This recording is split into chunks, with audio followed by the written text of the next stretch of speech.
Hello and welcome to another session of the Analyst by Vajiram and Ravi, dated 15th October 2025.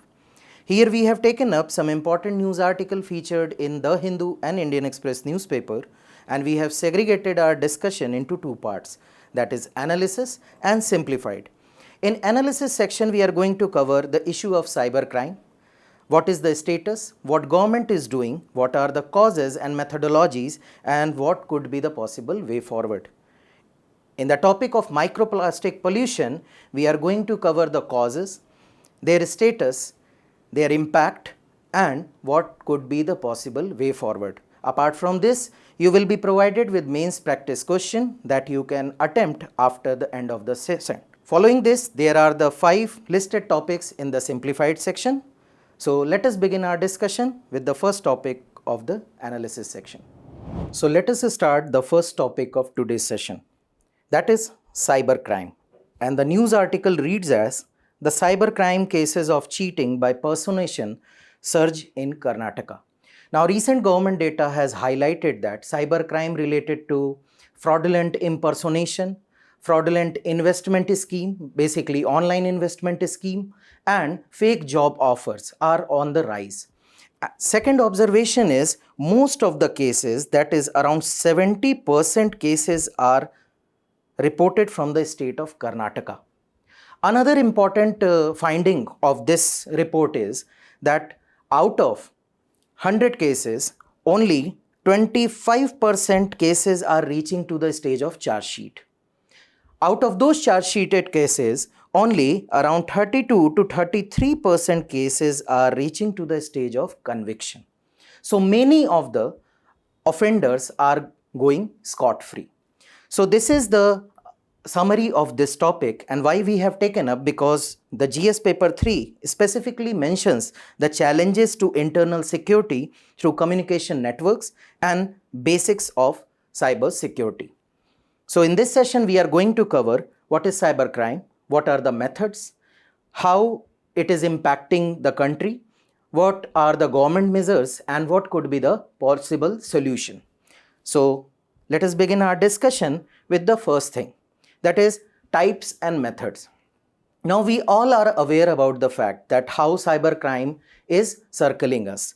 So many a times we will see in news that recently there were fake calls. Persons impersonating as police officers were calling, were producing fake FIRs and arrest warrants, and were asking money for the same. So in line of that, the segregation, that is type of cyber threats, you can segregate it into 4 aspects. That is cybercrime, the very basic one. Basically, cybercrime is illegal means to use the cyber network, the communication network, computer network, and server to gain the financial profits or to swipe off the hard-earned money of an individual or an institution. So basically, cybercrime is related to the financial fraud, but it goes beyond that. It goes beyond that, like stalking is also a cybercrime, harassment is also a cybercrime. So all these things fall under the category of cybercrime. Next is cyber espionage.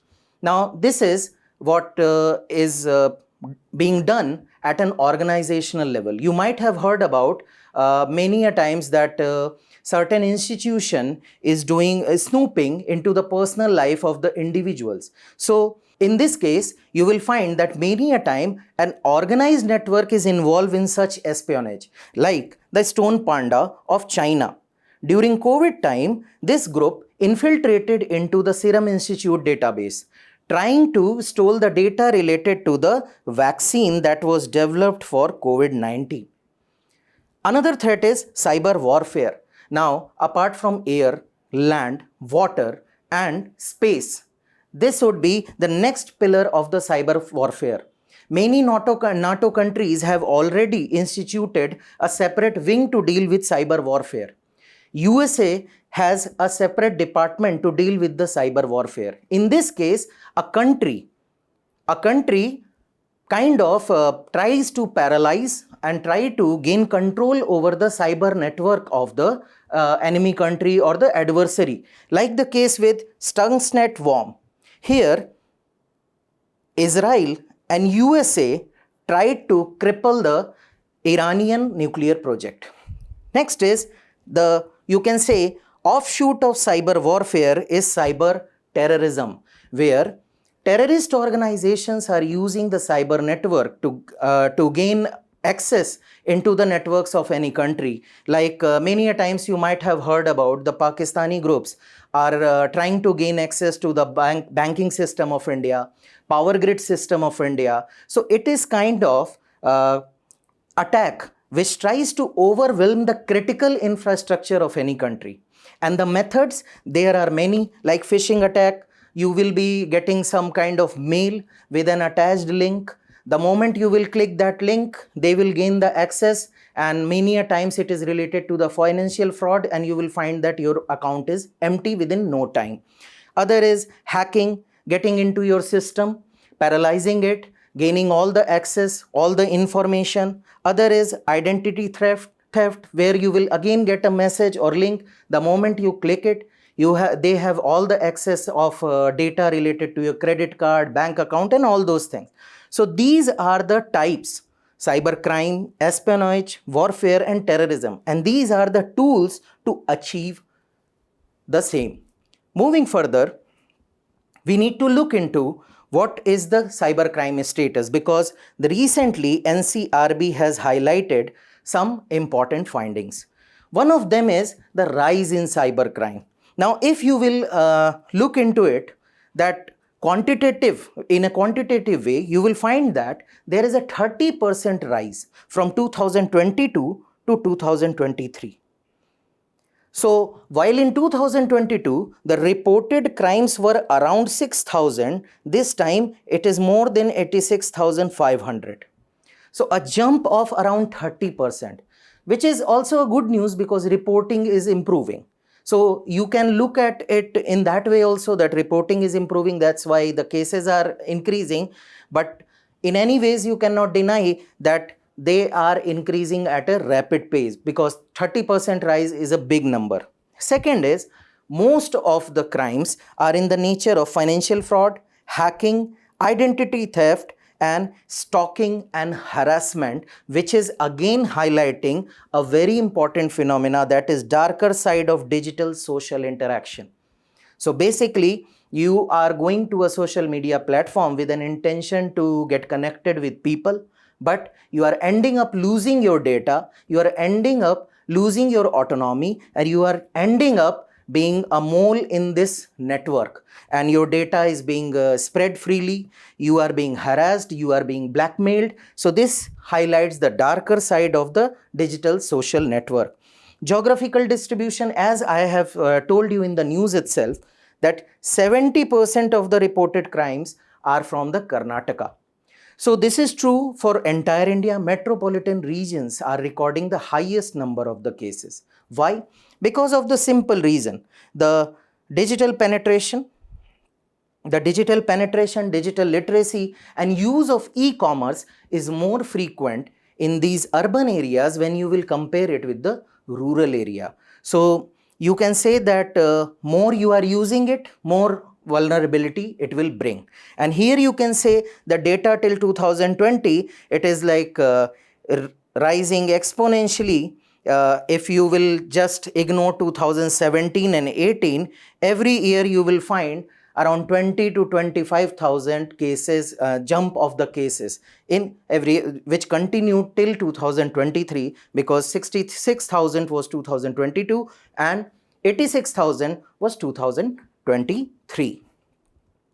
Moving further, why it is there? What are the factors that are contributing? The first reason is technological and skill gaps. Now what happens, that technology is evolving at a faster pace. By the time the technical experts, the cybersecurity expert, gain access and gain understanding about a threat and gain understanding how to tackle that, technology has already evolved to the next stage. So basically, technology is outpacing the experts, particularly in India. Because still, if you will find, the next point is legal and regulatory lacuna, which tells you this, that we have one umbrella legislation, that is IT Act of 2000, which is dealing with all kind of you can say communication and internet related issue, not defining anything clearly.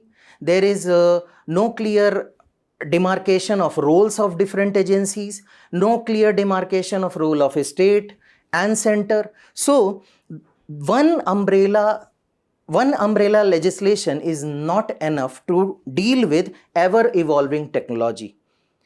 Next is the infrastructural and technological limitation.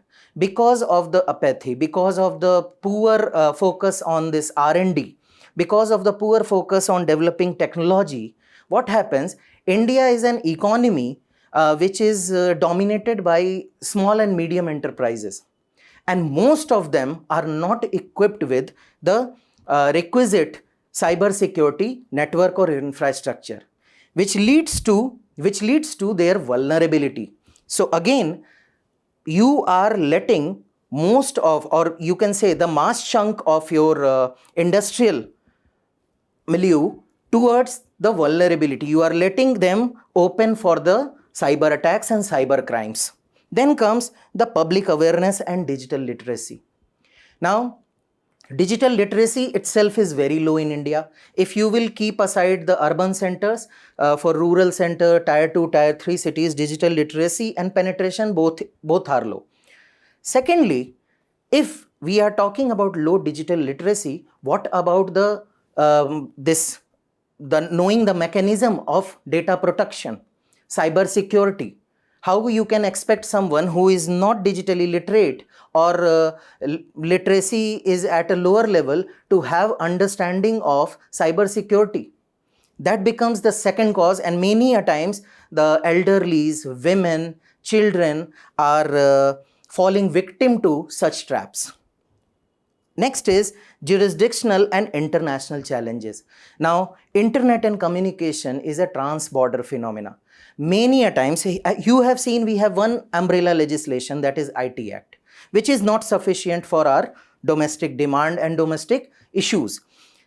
Think about international challenges, those which are stemming from across the international borders. How do you trace them? How do you investigate them? How do you make them pay for their deeds? Because you yourself have seen that our the conviction rate is hardly 32%. So when we talk about the international perpetrators, we are lagging there. Then comes the organized cybercrime syndicates, which have only one motto: to commit such crimes. They are using high-tech technologies. They are upgrading themselves. They are focusing on this. They are putting money into the R&D. They kind of, the first point, that technology is outpacing the cyber security. Here, they are keeping tab, they are keeping pace with the cyber security challenges, and they are posing threat to the Indian cyber security network. Moving further, it is not that India is not doing anything. India has initiated various legal measures, like you have seen the IT Act 2000, Digital Data Protection Act. It has created some nodal agencies like National Cyber Security Coordinator, Critical Information Infrastructure, CERT-In, and Indian Cybercrime Coordination Center under the Ministry of Home Affairs. But the problem remains. There is no clear demarcation of role. There is no clear demarcation of definitions. So if you are doing an online fraud, like you are giving someone a fake job offer, or you are impersonating someone, there is no clear definition which is demarcating two different crimes. And that is what the problem is. So the solution lies in, the first solution is, you need to modernize legal and regulatory framework. First thing. So you need to provide a clear jurisdiction, comprehensive definitions of offenses, and you need to review them on a periodic basis. with the evolving technology. So it should not be like you have created something in 2025 and it is going on and on and on till 2035, because technology is evolving day by day. So you need to include the dynamic review also. Secondly, you have to strengthen the institutional mechanism. You have to provide sectoral certs. So you need to go beyond the financial sector. You need to include healthcare, telecom, education also, where data theft is being attempted. Next is, you need to disseminate information on a real-time basis. This is another issue. If one agency is holding one information, they have no mechanism to share it with other agency. And by the time the sharing will happen, the crime is completed. So you need to share real-time threat so as to make citizen aware, so as to make other agency aware of the impending threat. Next is, you need to invest on building human and institutional capacity, as has been suggested by Institute of Defense Studies and Analysis. It suggested to create a dedicated all India service to institutionalize the expertise regarding cybercrime. Next is, you need to modernize the cyber forensic mechanism, because you need to include the AI for prediction of the crime. You need to train your police force for the same. You need to train specific technical people in your apparatus to deal with such incidences and such the threat of such incidences. Moreover, you need to include the cyber security in higher education and technical curriculum. There is no point in including it in school education, but yes, in technical education, you should include the cyber security. Further, you need to, as we know, you need to upgrade, as we have seen that most of the SMEs are dependent, are laying vulnerable. They don't have any hedge against this cyber security or cyber crime. So you need to include AI and blockchain. You need to have a research and development fund at the national level so as to bring in new technology to contain such crimes. And you need to have a national cyber R&D fund, that is research and development fund, so as to upgrade your response towards such cyber threats. Next is, you need to have a cyber disaster recovery system, because you can never be 100% sure about cyber security, but you must have a backup so that continuity could be maintained in case of a disaster happens. Next is, very good suggestion by your regulatory authority in insurance. They said that insurance in cyber insurance in for the agencies, organizations who are dealing with cyber you can say crimes or cyber security should be made mandatory, because it would be both preventive and risk management, because it will incentivize adherence to the security protocols. So you need to make them mandatory and you need to force them, especially for the critical infrastructure operators like bank, e-commerce platform, etc. So these are the suggestions related to how you can improve the cyber security and and to tackle the threat against the cyber crime in India. So here is your practice question. Try to attempt this question. Let us move on to the next topic, that is microplastic, the long legacy left behind by plastic pollution. Now, the recent study on the Goan coast, they have found that out of around 4,800 pollutants, basically they were researching upon the fisheries on the Goan coast and estuaries, and they found that out of 4,800 pollutants that they collected from these estuaries and coastal areas and the fish therein, around 3,300 were of plastic origin. So when they studied about the level of the pollution in the fish of this coastal area, they found that out of 4,800 pollutant, 3,300 were plastic. Now why it is concerning? because of the long life of plastic. It is non-biodegradable. So it remains, and we will see why it is dangerous. Why we have taken up this particular topic? Because of the GS paper 3, that is environmental pollution and degradation. Now first thing, what is microplastic? How it is dangerous? Microplastic, if you will go by the definition, the plastic which has a size of less than 5 mm. Here in this picture you can see. So if you are, let's say you are standing on a sandy beach, you picked up sand there, you will find some colorful tracts there, and these are the plastics less than 5 mm of length. So very difficult to segregate once they are into the environment. Now what are the types? First is the primary microplastics and secondary microplastics. What is primary microplastics? Primary plastics are those which are direct ingredient to any manufacturing process. So you are making synthetic fiber, you are using microplastic. You are making cosmetic products like face wash or the toothpaste or any cream, the facial cream or moisturizer. Your microplastic is a constituent in the manufacturing process. Secondary microplastic is which is derived from the you can say decomposition of the main plastic source. So let's say you have thrown a water bottle. Now once it will get degraded,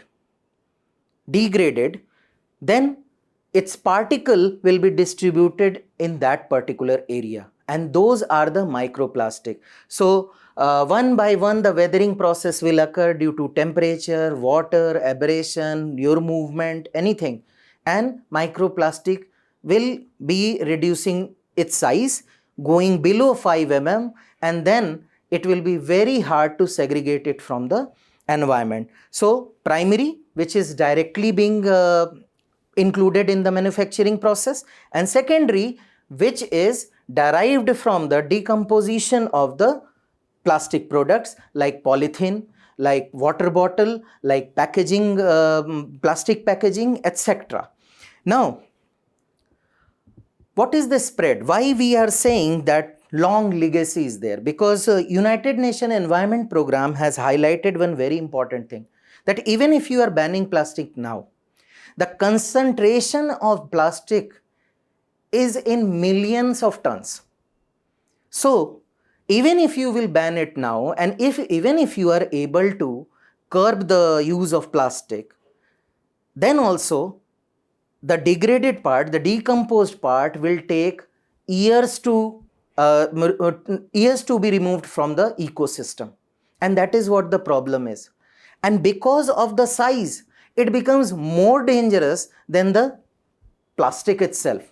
Single-use plastic, for your reference, that you use for the one time and throw it in the dustbin or road. So once it gets into the atmosphere, it is very tough to degrade it, decompose it, leave alone degradation, decomposition, segregation itself is very difficult. So here you can see that we have already flooded the waters with plastic pollution.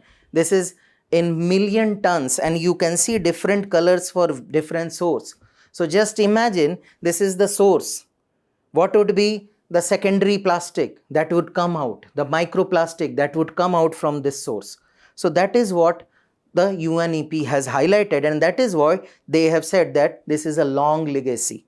Secondly, Netherlands had conducted a study, and they found that threat is real, that microplastic were present in the human blood of the size of 700 nanometers. Additionally, recently the Delhi government conducted one study, and they found that microplastic is present in the groundwater across the capital.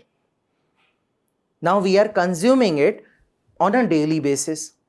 So these are the spread, and you clearly can see that quoting this data, we are quoting mostly about the plastic.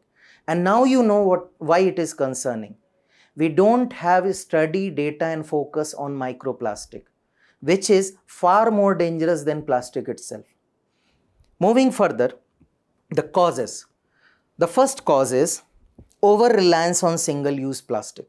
Though we have banned, but do you think it has been banned completely? Single-use plastic means, as the name suggests, that you use it for once and you are throwing it. So once you have taken a carry bag from fruit seller or any shop, you are going home, you are just unloading your stuff from that polythene and you are throwing it in the atmosphere. Now it is part of the pollution. Then comes the second, adequate waste management is lacking. So segregation is lacking, first. Second, their management is lacking. Even if they are being collected, they are thrown in landfills which are not managed properly. They are basically being dumped in open landfill. Fine. So again you are putting that thing which is dangerous into open atmosphere to get it degraded and to get it combined with the groundwater, soil and everything and air. Next come, why it comes in that one, as we have seen the natural process. Now UV rays are there. Then you have rainwater. Then you have wind erosion. All these factors, they combine and these are natural process. So even if you are keeping a stone there, it is going to face the decomposition due to this or the weathering due to these factors. So is true with the plastic. It is also going to get part of the climate and ecosystem. Next is the industrial sources. Now you are using it in the, let's say for example, the textile industry, synthetic textile you are making. You are using your microplastic there. Now you are washing that textile. The microplastic is getting mixed with water and going into the mainstream river or anywhere, any pond, any groundwater, wherever the industry is located. Next is the products. I have taken a specific example of tire and road dust because you are moving in a car, tire has these microplastics and plastic component in them because it acts as an strengthening agent also. So once it is moving on road, this aberration friction is creating is causing the fragmentation and decomposition. And where it is going? Again in atmosphere, in landfills, in soil, running off water, it is coming to you only. So these are the major causes. So wherever there is a product in which plastic was a component, if you are using it, you are bound to degrade it, you are bound to include the microplastic into the atmosphere. What is the impact? Why it is so concerning? Just because of the size. First see how it will impact ecosystem, and we will also cover what is the study, what the study has found. Now you all know the concept of bioaccumulation and biomagnification. So let's assume a fish is there consuming normal food that it used to have.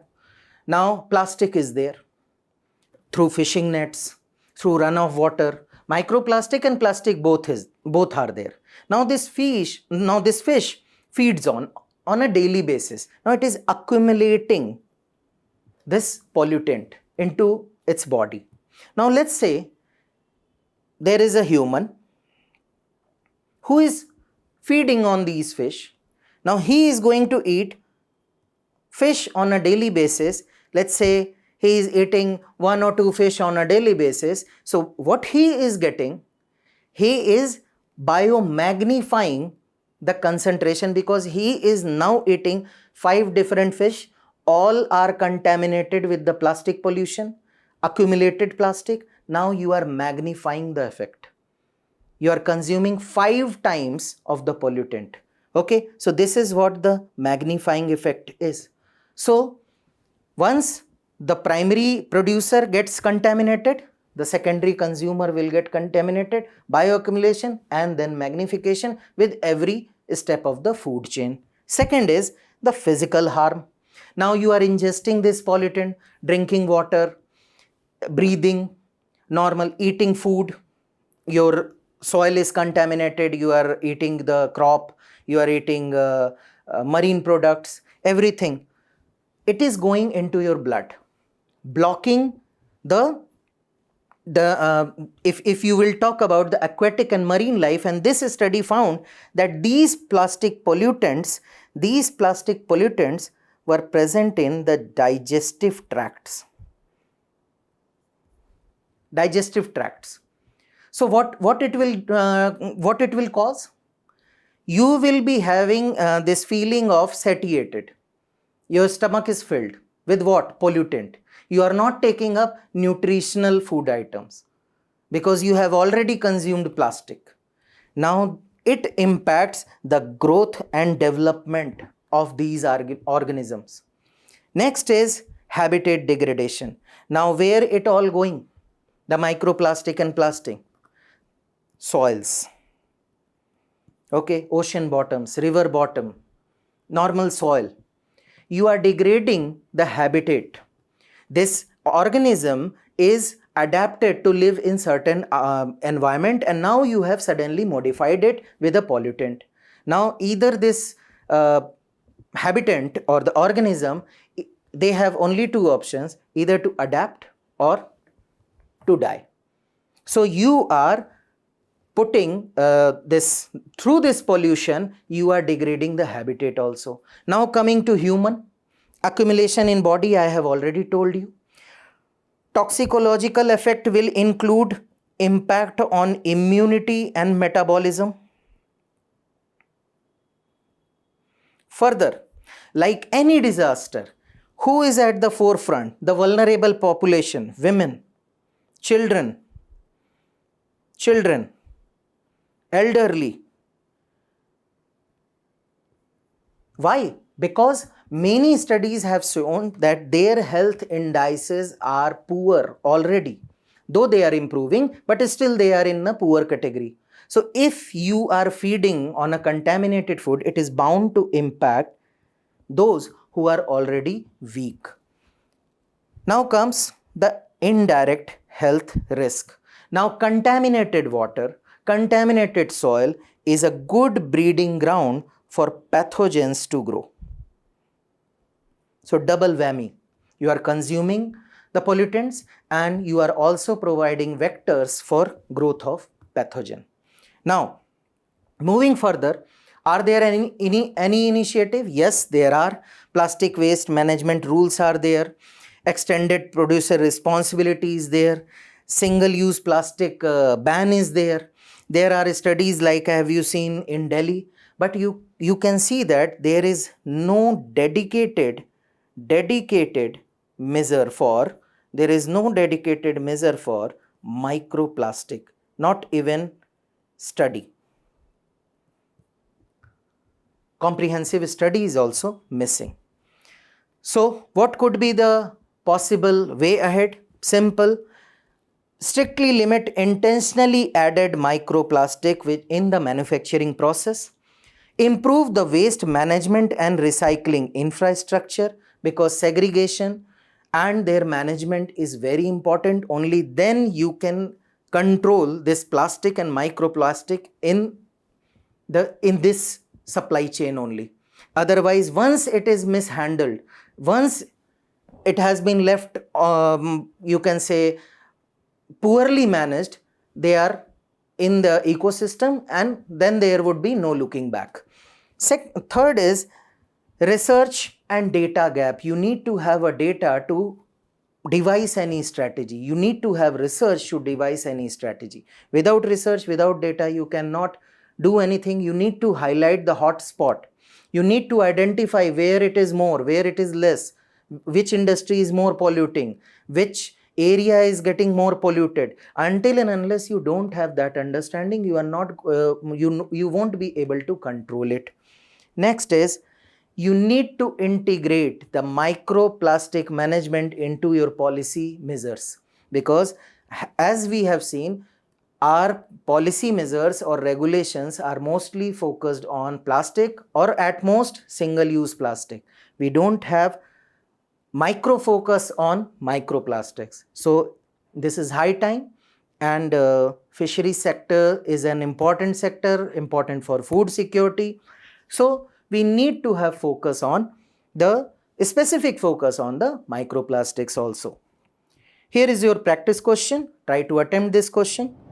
Moving further to the simplified section, the first news is from the elephant census which happened recently, and it has highlighted that there is an 18% drop in the population of wild elephant in India.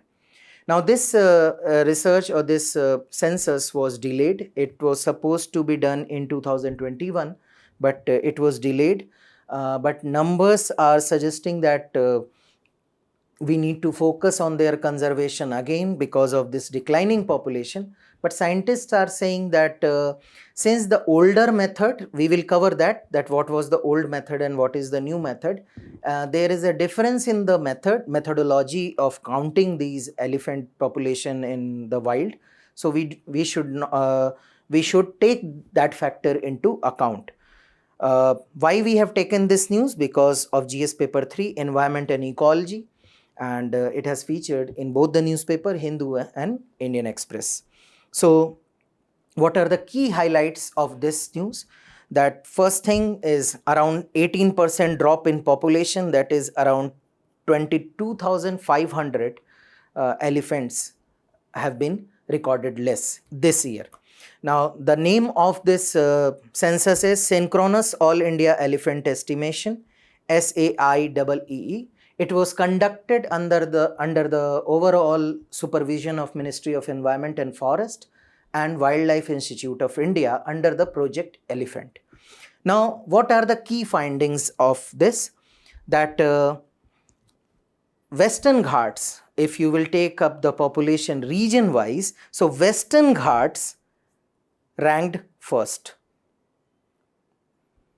The most number of elephants were found in the Western Ghat, followed by Northeastern Hills and Brahmaputra Plain. Okay, then it was Shivalik and Gangetic Plain, around 2000 elephant, and lastly Central India and Eastern Ghat.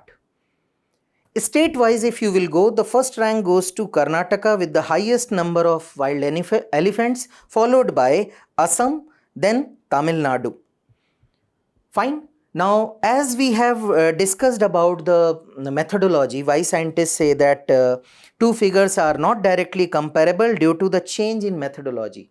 Earlier, what the methodology was, a physical counting verification was done, and elephant dung decay method was utilized. So they were analyzing the dung decay, and through that they were analyzing the number of the elephant population. But this time what they did DNA sampling of this elephant dung. So this time it is more accurate number. So why this caveat by the scientists that two methods are different? Because scientists have this opinion that since this time we are applying this DNA methodology, so this time we are getting accurate number. DNA sampling has been done, so we are getting accurate number if compared to the previous census, which was basically more relying on the physical verification. Okay, this elephant is different, that elephant is different, and that cow dung decay method was not that accurate. So this method is more accurate, but they have also highlighted few issues. They have highlighted that in all the region from Western Ghat to Eastern Ghat, Central India and the Northeast or the Shivaliks, they have found that there is huge habitation loss due to encroachment for the agricultural land. Elephant corridors, the corridors for the through which elephant migrate from one place to another, it has been disturbed, hugely disturbed everywhere due to infrastructural projects, the electrifications and the those high tension wires, railway tracks. Further, they have also identified that plant invasions, human-induced disturbances, and conflict with local communities, persistent challenge for the survival and growth of this elephant population. So these were the finding of this news, this census. Here we have enlisted all the findings, the rank, region-wise rank and state-wise rank. Pay focus on this, that mentioned, apart from the mentioned area, some fragmented herds are also found in Madhya Pradesh and Maharashtra. So if a statement is given that Madhya Pradesh has no elephant population, so you know that small herds are there. So why we have taken up this topic? Because UPSC already has asked in 2022 a question based on Indian elephant, and that point of time Indian elephant was again in news due to their migration, and one particular elephant which migrated way too far, and that is why we have again just wanted to show you that how you can pick news articles from the perspective of examination. Try to solve this question and let us know your answer in the comment box. Now, prelims pointer from the perspective of your prelims examination, the status of elephant, the IUCN Red Book status is endangered. There is a marked difference between African elephant and Indian elephant. First is the size.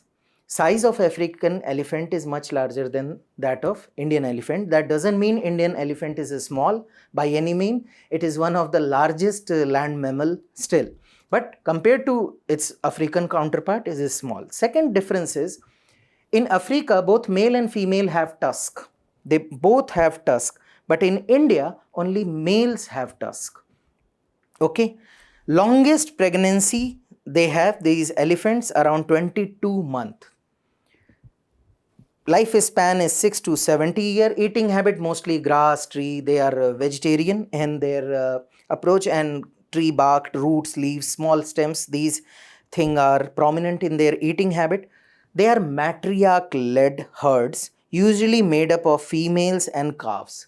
While after certain age, the male members, they live a solitary life, and these herds are led by female members of the herd, the senior most female member. Another important fact about the elephants is they talk through rumbles, trumpet, body language.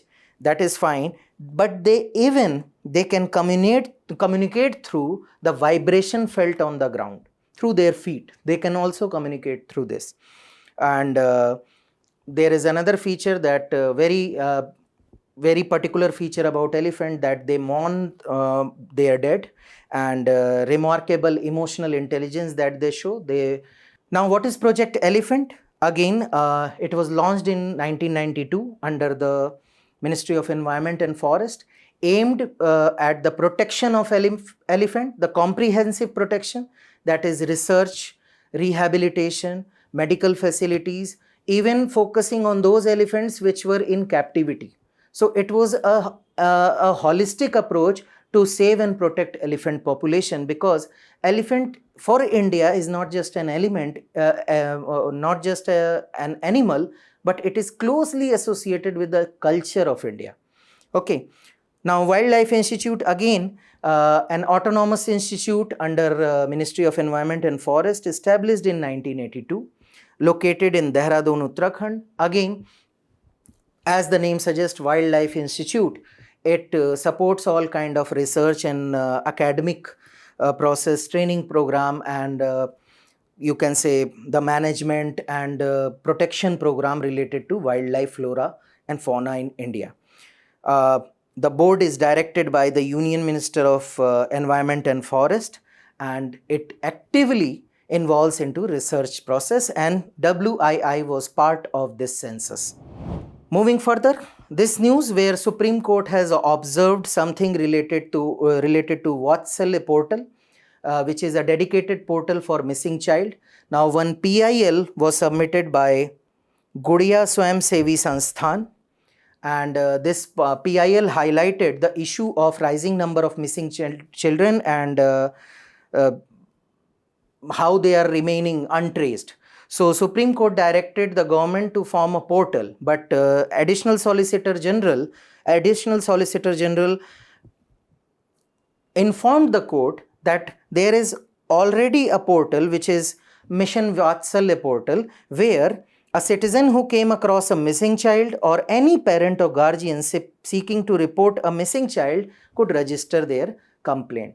But court observed that okay, you have a portal, but this is a central portal and there is no information dissemination towards the states. So you need to appoint a nodal officer who will be notified once this application or complaint is registered on the portal, and it will be his duty to notify the concerned states and authority about the missing child, so that there could be a proper chain of command and a coherence in the approach for the finding of the missing child. Now, for your purpose, the important thing is this scheme itself, Mission Vatsalya. As you know, its main priority is to child protection and development, meeting the sustainable development goals. More emphasis on child right and awareness on juvenile justice care, and motto is to leave no child behind. Nodal ministry is Ministry of Women and Child Development. Another important thing is that this is centrally sponsored scheme started in 2021-22. It draws its broader framework from these two legal framework, that is Juvenile Justice Care Act and Protection of Children from Sexual Offence Act. So these two acts form the basis of legal framework, and the main focus is improving the functioning of statutory bodies, service delivery, upscale institutional care and service, non-institutional community-based care, and training and capacity building of duty holders, that is the you can say the police and other stakeholders involved in tracing and recovering these missing childs. So these are the pointers which you need to remember from your exam perspective. Another news is related to Buddha Relics. Now there is an exhibition in Rai Pithora, that is oldest recorded first city of Delhi. So city of Delhi has been established several times, but the first record of an established city, and the city was known as Rai Pithora. And why we have taken up? Because of the two things. One thing, this news talks about Rai Pithora, the oldest city, and second thing, it talks about the Piprahava relics of Buddha. Now, why it is important from the perspective of art and culture, featured in the Indian Express newspaper. So what it is? Rai Pithora, Kila Rai Pithora. Now, as the name suggests, this is an 11th century fort made by Prithviraj Chauhan. And Prithviraj Chauhan was known as Rai Pithora. So that is why this fort is known as Rai Pithora. Now here an exhibition is being done, and Piprahava relics, which you might know that Indian government has successfully retrieved the relics of Buddha from Hong Kong, and it was going to be it was about to be auctioned in Hong Kong. Somehow India objected and managed to brought it back, and that relics of Piprahava contains the ashes and bones, apart from gems and some other precious you can say gold and all those things. So Indian government has been successfully brought it back from the Hong Kong, and now for the first time in this Rai Pithora, that is the Delhi city, it is going to be exhibited. Now it has been, what is the significance of Piprahava? It lies in UP, Siddharth Nagar district, present day. The name Siddharth Nagar, based on again Lord Buddha, and it was excavated in 1898 by William Pitt, and he was kind of in possession of some relics, and his family was about to do the auction, which was objected and stopped by India, and these relics were brought in here. Now this would be the first time we also had some part of that relic, that Piprahava relic, the remains of Lord Buddha, which were stored in the National Museum in Delhi and India Museum in Kolkata. So first time the remains, all three remains, the complete remain from Piprahava are going to be exhibited at first one place, that is from Kolkata, Delhi, and one that has been brought in from Hong Kong. What are the important points that you need to understand? I told you already about Kila Rai Pithora. It was the first historically recorded city, dates 11th century. Prithviraj Chauhan, who was known as Rai Pithora, and that's why the name. Extension of Lal Kot, which was made by the Tomar ruler, that is Anangpal Tomar. And from Anangpal Tomar, the Chauhan dynasty took over Delhi, and this Lal Kot was built by Anangpal Tomar, and then upon that Lal Kot, this Rai Pithora was built and strengthened.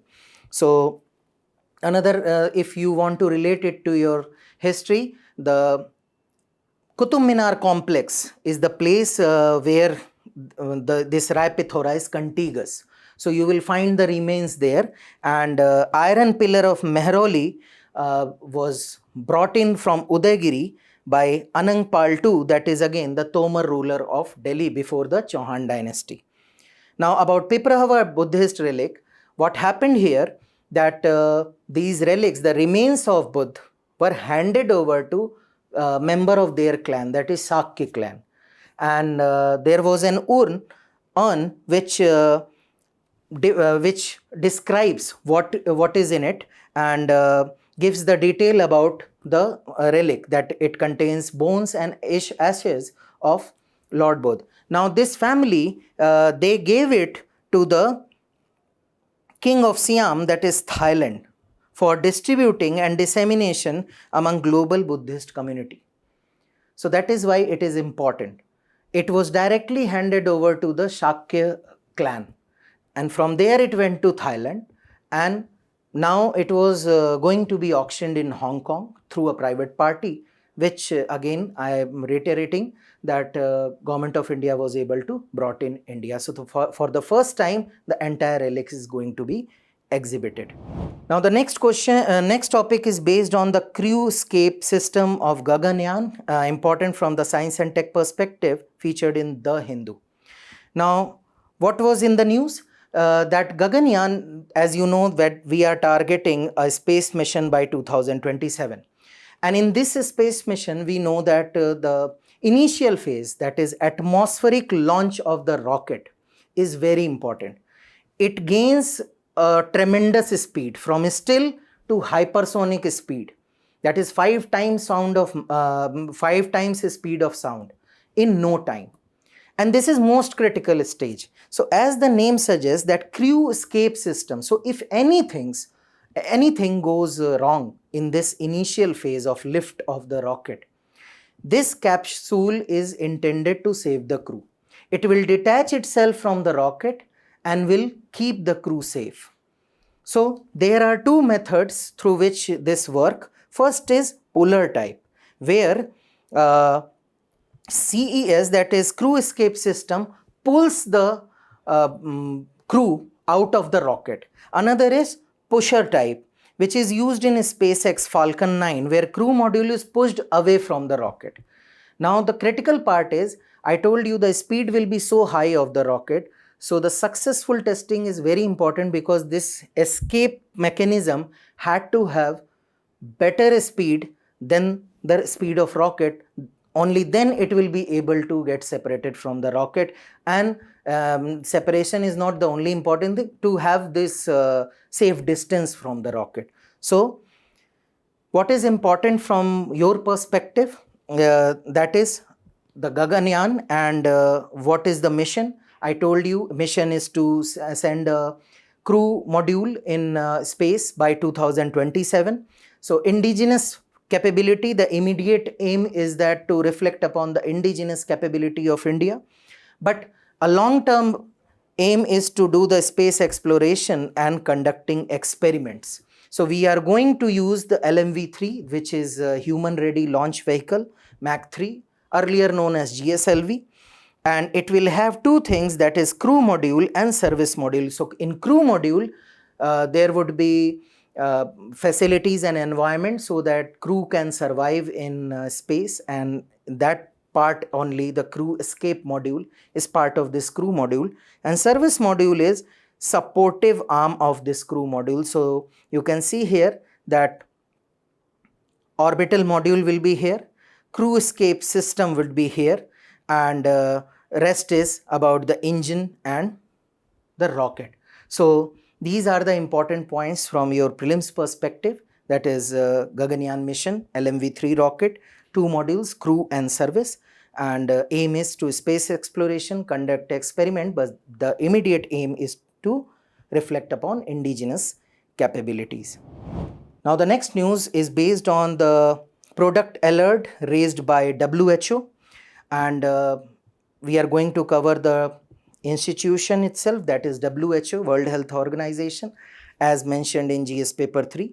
So what WHO has done, that recent news that you might have heard about Telangana cough syrup and the resultant death of children due to the presence of harmful and toxic diethylene glycol in it.